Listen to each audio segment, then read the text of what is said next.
Nais mo bang ikay lagi niyang mapapaniginipan? Hello mga guys, kumusta kayo? Panibagong araw, panibagong video na naman tayo. And sa araw na ito ay isa na namang video ang aking tuturo sa inyo na simpleng gabay o simpleng pamamaraan na makakatulong sa atin. At bago ang lahat, gusto ko lang mag-disclaimer sa mga taong hindi naniniwala at hindi gusto ang mga kagaya nitong video.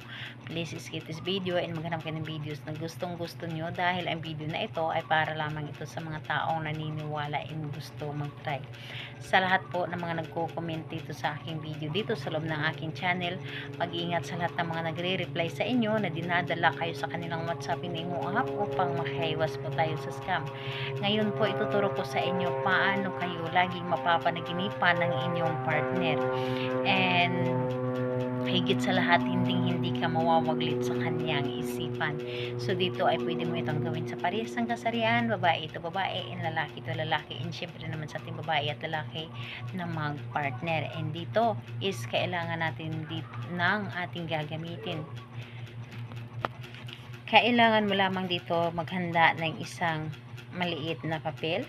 Kailangan mo lang din dito ng panulat, and kailangan mo dito ng iyong pabango or di kaya perfume. Lotion.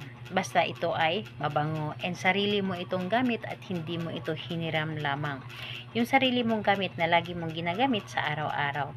So yun ang dapat nating ihanda, and higit sa lahat, kailangan na alam natin sa ating sarili na gustong-gusto natin itong gawin.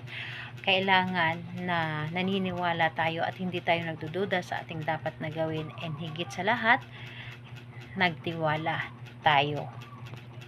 And kapag ready ka na, ay pwede mo na itong simulan. So ang gagawin mo lamang dito, isusulat mo dito sa papel yung kanyang pangalan dito sa itaas, at isulat mo din dito na always mo ako mapapanaginipan at hindi ako mawaglit sa iyong isipan. So yun ang isulat mo. Again po, pangalan niya at apelyido. Always mo ako mapapanaginipan at hindi ako mawaglit sa iyong isipan. Yun ang isulat ninyo. And pagkatapos nun, kumuha kayo ng inyong pabango, isprihan ng isang bisis lamang ang inyong isinulat, o di kaya kung wala kayong pabango, kumuha kayo ng inyong lotion at ipahid po dito sa inyong isinulat para nandito ang inyong energy. So ngayon, ang gagawin ninyo, itupin ang papunta sa inyo at pumikit ka at isipin mo ang inyong target.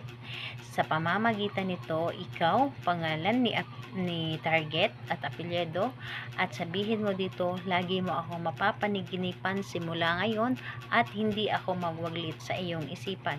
Walang ibang laman ang iyong isip kundi ako lamang. And pagkatapos nun, ang papel na ito ay ilagay mo sa ilalim ng inyong unan. Dapat yung unan na inyong lalagyan ninyo dito ay unan ninyo na inyong ginagamit sa gabi-gabi.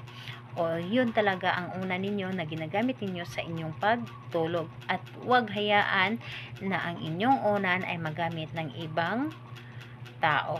Dapat ikaw lamang ang gumamit nito. Hayaan ninyo ito doon sa ilalim ng inyong unan, at asahan ninyo na ang taong ginawa ninyo nito ay lagi kayong iisipin, at sa gabi ay kayo ang lagi niyang mapapanaginipan. So ayun po, kailan ito pwedeng gawin. Gawin ito sa araw ng Tuesday and Friday, pero pwede ito gawin sa kahit anong araw at oras. So basta malakas lamang ang inyong energy, pwede ninyo itong gawin. So ayun, salamat po sa inyo. Bye bye everyone. God bless.